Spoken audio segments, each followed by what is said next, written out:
J'étais dans le rayon café il y a quelques semaines et j'ai remarqué quelque chose. Le paquet que j'achète toujours avait une nouvelle étiquette de prix. Pas une hausse énorme, juste assez pour me faire stopper et y regarder à 2 fois.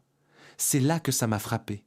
Personne ne parle vraiment de ces choses-là avant qu'il ne soit trop tard. Le temps que vous voyez l'info à la télé, le prix a déjà augmenté et vous payez juste comme tous les autres. Alors j'ai commencé à être plus attentif. J'ai regardé ce qui se passait avec les chaînes d'approvisionnement, la météo et ce que j'avais dans mon garde-manger en ce moment même. Et ce que j'ai découvert m'a un peu surpris. Il y a aujourd'hui sur les rayons des magasins en France des aliments à des prix qui ne vont probablement pas tenir. Certains à cause de la météo, d'autres à cause du manque de stocks au niveau mondial, et certains parce que les entreprises bidouillent la quantité dans le paquet. Elles font de la shrinkflation, ou se préparent à tout augmenter dès que plus personne ne fait attention. Aujourd'hui, je passe en revue avec vous 18 produits de ce type. Certains sont évidents une fois qu'on les entend. Quelques-uns m'ont vraiment surpris. Gardez l'œil ouvert sur le numéro 6. Quand j'ai appris ce qui se passait avec celui-là, je suis carrément sorti de chez moi pour en acheter en plus le jour même. Si vous avez à cœur de gérer votre budget intelligemment et d'avoir un coup d'avance plutôt que de l'apprendre à vos dépens, restez jusqu'au bout. Et si ça vous est utile, abonnez-vous, subscribe, parce que j'ai l'intention de creuser ces sujets-là chaque semaine. C'est parti. 1. Le café. Le café est généralement la première chose que les gens remarquent parce que la plupart d'entre nous en buvons chaque jour. Les prix mondiaux du café ne cessent d'augmenter depuis un moment. Les problèmes météo dans les grandes régions productrices, associés aux coûts toujours plus élevés de transport et de torréfaction, ont poussé les prix vers le haut depuis la source, bien avant que le paquet n'arrive dans les rayons de chez Leclerc, Carrefour ou Auchan. Les rapports du secteur tirent la sonnette d'alarme depuis des mois. Les distributeurs ajustent déjà les prix en rayon par petites touches pour que vous ne le ressentiez pas comme un choc. Je suis passé à l'achat de café en grains en grands paquets de 1 kg depuis quelque temps, d'autant plus que ça revenait moins cher au gramme. Quand j'ai vérifié le prix le mois dernier, il avait augmenté presque à chaque fois que je regardais. Le magasin où je me fournis d'habitude avait encore un bon prix, alors j'ai pris 2 paquets de plus pour être sûr. Si le café fait partie de votre routine quotidienne, c'est le moment de faire du stock. Achetez le plus grand paquet, gardez-le scellé et conservez-le dans un endroit frais et sombre. Il ne s'agit pas d'acheter par panique. Il s'agit de ne pas payer le double plus tard pour votre tasse du matin. 2. L'huile d'olive.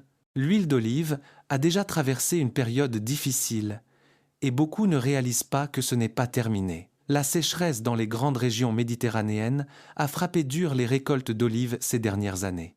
Même si les choses se rétablissent lentement, les prix restent élevés longtemps après que la météo s'est améliorée. Les experts du marché disent que ces hausses ont tendance à s'installer, parce qu'une fois que les producteurs augmentent le prix, ils le redescendent rarement. J'avais l'habitude de prendre le grand bidon de 3 ou 5 litres sans me poser de questions. La dernière fois que je suis allé à l'hypermarché, j'ai remarqué que le prix au litre avait pratiquement doublé par rapport à ce dont je me souvenais d'il y a 2 ans. J'en suis venu à reprendre une bouteille juste pour profiter du prix le plus bas tant qu'on en trouvait encore. Si vous utilisez de l'huile d'olive régulièrement, prenez une bouteille de plus maintenant. Gardez-la dans un placard frais, loin de la cuisinière, pour qu'elle ne rance pas. Les petits réflexes comme celui-ci comptent plus que vous ne le pensez. 3. Le chocolat et les produits à base de cacao. Ce sujet a été partout dans les actualités, mais beaucoup ne comprennent pas encore à quel point le problème est profond. Le prix du cacao a explosé à cause des mauvaises récoltes en Afrique de l'Ouest. Le prix ne s'est pas totalement rétabli et a commencé à se répercuter sur tout, des tablettes de chocolat au cacao en poudre pour la pâtisserie et au glaçage. Les analystes de l'industrie alimentaire disent que c'est l'une des plus fortes pressions sur les coûts ces dernières années, et de nombreux fabricants réduisent en silence le poids des tablettes au lieu d'augmenter directement le prix en rayon. J'ai remarqué ça sur une marque que j'achète depuis des années, comme les classiques de chez Milka ou Lind. Le prix est resté le même, mais le chocolat semblait plus léger en main. J'ai regardé l'emballage et, en effet, il était passé de 100 G à 90 G ou même 85 G. Si vous aimez préparer des desserts ou simplement avoir du chocolat à la maison, Achetez des pistoles de chocolat, du chocolat à pâtisser ou du cacao maintenant, tant que les prix sont relativement stables. Ça se conserve très bien dans le garde-manger. La réduction du paquet est bien plus sournoise qu'une hausse de prix directe. 4. Les conserves de thon et de poisson. Les conserves de poisson sont le genre d'aliment du garde-manger qu'on oublie jusqu'au moment où on en a besoin. Les conditions dans les océans et les quotas de pêche de plus en plus stricts ont réduit l'offre et les coûts de transport sont restés élevés. Cette combinaison pousse progressivement les prix en rayon vers le haut. Les données du secteur montrent une pression constante sur les prix des conserves de thon et de saumon, sans aucun signe d'apaisement. Je garde toujours quelques conserves de thon pour des déjeuners rapides, et quand j'ai voulu refaire mon stock, le prix par boîte avait augmenté plus que ce à quoi je m'attendais. J'en suis venu à prendre un lot de 3 ou 4 boîtes en pack promo au lieu de pièces séparées, parce que le prix à l'unité sortait bien meilleur. Si vous mangez régulièrement des conserves de poisson, faites des stocks quand vous voyez une promotion. Elles ont une longue date de péremption, il n'y a donc aucune urgence à les consommer. 5. Le beurre de cacahuète.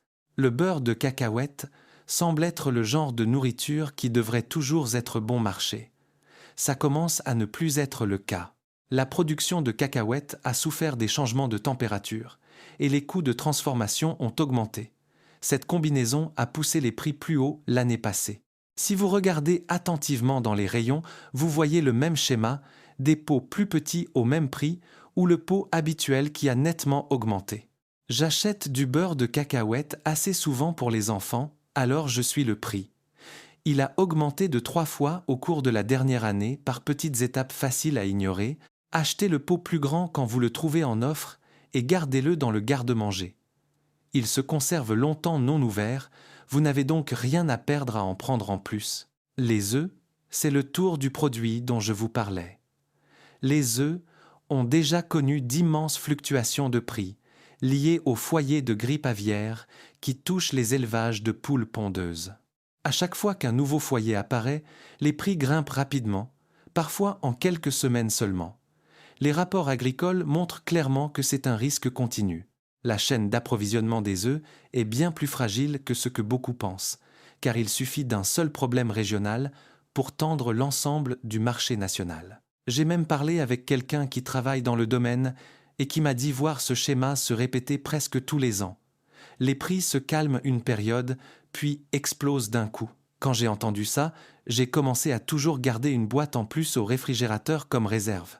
Les œufs ne se gardent pas indéfiniment, mais vous pouvez les casser et les me congeler dans des récipients pour cuisiner ou faire des gâteaux pendant des mois. Si vous cuisinez beaucoup ou consommez des œufs quotidiennement, ça vaut la peine de vous préparer avant que la prochaine hausse ne frappe. 7. Le riz. Le riz est un aliment de base, et il est facile de croire que son prix ne bouge jamais. Ce n'est plus le cas. La production mondiale de riz a été touchée par les restrictions à l'exportation appliquées par certains des plus grands producteurs mondiaux, plus les problèmes météo pendant les périodes de culture. Ça a fait monter les prix internationaux et, progressivement, ça se voit sur nos rayons. Le prix du riz réagit plus lentement, mais une fois qu'il augmente, il reste haut longtemps. Je suis passé au grand paquet de 1 kg ou 5 kg, comme on en trouve dans les magasins de type Cash, Carry ou lors des promos, pour économiser, et quand j'ai renouvelé le stock, le prix au kilo avait nettement augmenté. J'ai pris 2 paquets au lieu d'un, d'autant plus que le riz se conserve presque indéfiniment s'il est gardé au sec et bien scellé. 8. Les légumes surgelés. Les légumes surgelés ne reçoivent pas assez d'attention et beaucoup ne remarquent pas que leur prix change aussi. Les coûts de transformation, d'emballage et de stockage à froid, énergie électrique, ont poussé le prix des sachets surgelés vers le haut, même lorsque les légumes frais avaient un prix stable. L'étape intermédiaire, la congélation et la conservation, est devenue plus chère. J'avais l'habitude de prendre des légumes frais presque exclusivement, mais j'ai commencé à prendre des sachets de légumes surgelés mélange pour soupe, petits pois, brocolis, parce qu'ils ne se gâtent pas et qu'on ne jette rien. Même ainsi, j'ai remarqué que les sachets habituels de 500 E sont parfois devenus des sachets de 400 E au même prix. Remplissez votre congélateur de légumes lorsqu'ils sont en promotion. Ils conservent très bien leurs nutriments et vous bloquez un bon prix pour quelques mois. 9. Le beurre et les produits laitiers de base, mais surtout le beurre, augmentent en silence depuis un moment. Les coûts de production dans les fermes, l'alimentation animale et l'énergie dans les usines de transformation ont augmenté constamment. Le beurre réagit le plus rapidement parce qu'il faut une grande quantité de lait pour produire un seul paquet de beurre. Les rapports montrent que le beurre est l'un des produits les plus volatiles du rayon frais. J'ai remarqué ça clairement pendant les périodes de fête, quand j'ai voulu prendre des paquets en plus pour les gâteaux et que le prix avait visiblement grimpé. J'en ai acheté en plus et je l'ai mis au congélateur, parce que le beurre se congèle parfaitement sans perdre de sa qualité. Si vous utilisez du beurre pour cuisiner ou pâtisser, prenez des paquets en plus quand vous tombez sur une réduction et mettez-les au congélateur. 10. Le jus d'orange et les agrumes, le jus d'orange est devenu discrètement l'un des produits les plus chers du rayon boisson. Les vergers d'agrumes des grandes régions ont été frappés par des maladies des arbres et une météo défavorable des années d'affilée, réduisant les récoltes. Moins de fruits signifie moins de jus, et ce manque se voit directement dans le prix. La situation des agrumes est un problème à long terme, sans solution rapide. Avant, je prenais la brique de jus 100% pur jus sans regarder le prix. La dernière fois que j'ai vérifié, il avait tellement augmenté que je me suis arrêté et j'ai comparé avec un nectar ou un mélange de fruits. Si votre famille consomme beaucoup de jus d'orange, cherchez les options de jus concentré ou les packs promotionnels. Le changement de prix s'est déjà produit en silence et va continuer. 11. Le haché de bœuf. Le prix de la viande de bœuf a été largement discuté, mais le haché mérite une mention à part. Les cheptels bovins ont diminué en raison de la sécheresse qui a touché les pâturages et augmenté le coût de la nourriture pour animaux. Moins d'animaux signifie moins de viande sur le marché et la pression se voit directement au rayon boucherie. Les données montrent une réduction de l'offre sur plusieurs années, pas quelque chose qui se règle du jour au lendemain. J'achète du haché de bœuf assez souvent et j'ai vu le prix au kilo monter pas à pas. Quand j'ai attrapé une réduction sur une grande barquette, j'en ai pris plus et je l'ai portionné directement dans des sachets pour le congélateur. Achetez le bœuf en grande barquette quand il est en promo et congelez-le portionné pour les repas. Vous économisez de l'argent réel au fil du temps. 12. Les pâtes et produits à base de blé. Les pâtes semblent devoir toujours faire partie des aliments les moins chers. Mais le prix du blé a changé de manière que beaucoup n'ont pas remarqué. La production mondiale de blé dur a souffert à cause de la météo et des restrictions commerciales. Cette pression se transmet dans toute la chaîne, de la farine au pain et aux pâtes. Le marché du blé a été beaucoup plus volatile, réagissant rapidement aux moindres problèmes. Je refais mon stock de pâtes plusieurs fois par an parce qu'elles se stockent facilement et j'ai remarqué que même les marques de distributeurs, comme celles de chez EcoPlus, Marque Repère, Carrefour Classique ou chez Lidl, ont augmenté leur prix sans faire de bruit. Comme elles ne périment pas avant des années si elles sont gardées au sec, j'en ai pris une plus grande quantité. Achetez des pâtes et de la farine en plus grande quantité quand vous les trouvez à un bon prix. A13. La vanille et le poivre noir. Les épices n'apparaissent pas souvent sur ce genre de liste, mais deux d'entre elles méritent d'être mentionnées. La vanille, l'extrait ou les gousses, et le poivre noir dépendent massivement de quelques régions de culture spécifiques, ce qui les rend vulnérables aux tempêtes ou aux maladies des plantes. Quand une mauvaise saison arrive, les prix grimpent de façon dramatique parce qu'il n'y a pas de stock de réserve. Les rapports du commerce des épices les classent parmi les plus volatiles du secteur. J'achète de l'extrait naturel de vanille au lieu d'arômes synthétiques et j'ai été choqué par le prix la dernière fois que j'ai refait mon stock. J'ai pris un flacon plus grand juste pour ne pas payer encore plus la prochaine fois. Si vous utilisez de la vanille naturelle ou du poivre noir en grains, prenez-en un peu en plus quand vous en trouvez à un prix raisonnable. Les deux se conservent des années dans des récipients fermés hermétiquement. 14. Les conserves de haricots et de lentilles. Les conserves de légumineuses sont parmi les aliments les plus sous-évalués du garde-manger. Les coûts en hausse pour la tôle des boîtes, l'emballage, le transport et la transformation ont fait monter les prix dans tout le rayon des conserves, y compris pour les haricots, les pois chiches et les lentilles. Ce n'est pas tant une question de haricots en soi, mais de tout ce qu'implique sa mise en boîte. Les données des magasins montrent des hausses constantes sur les conserves ces dernières années.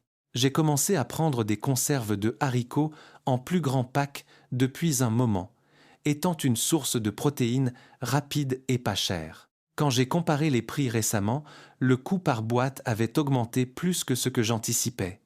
Faites-vous un petit stock de conserves de haricots et de lentilles quand elles sont en offre. Elles ont une longue durée de conservation et protègent votre budget.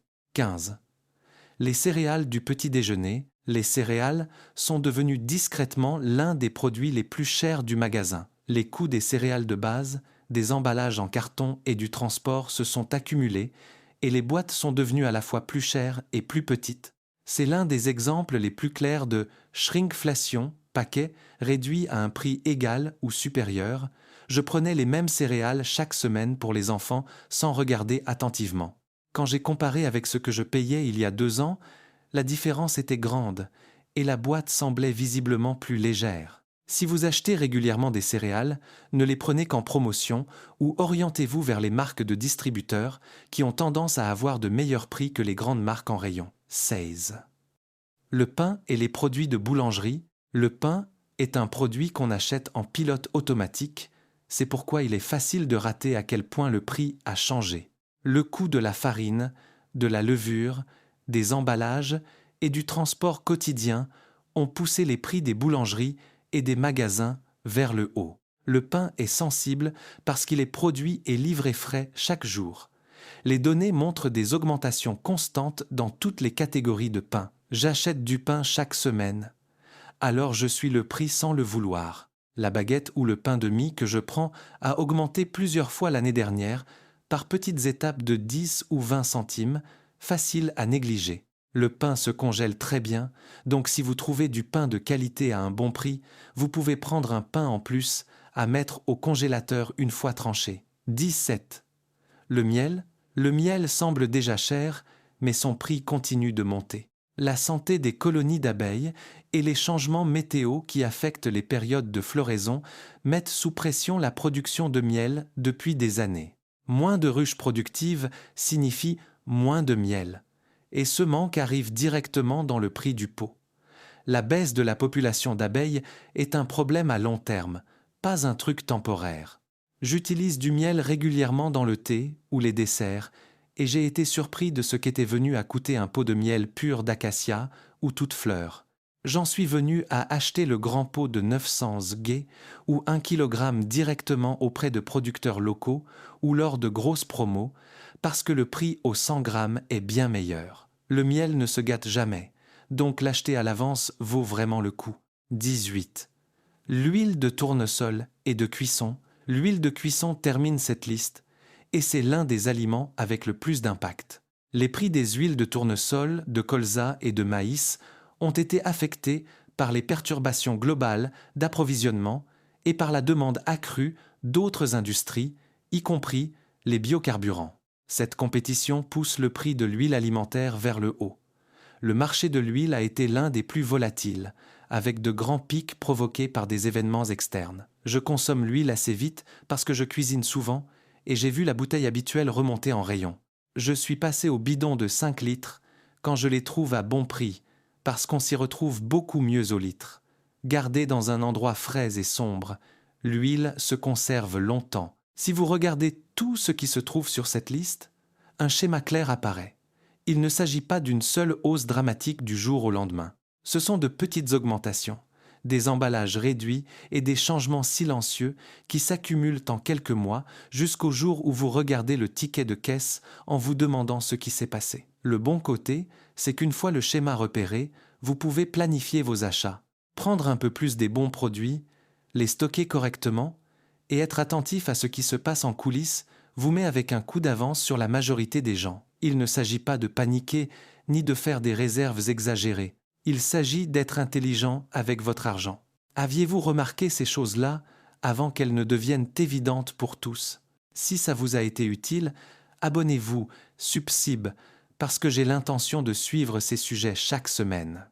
Laissez un commentaire et dites-moi quel produit de la liste vous a le plus surpris. On se voit dans la prochaine vidéo.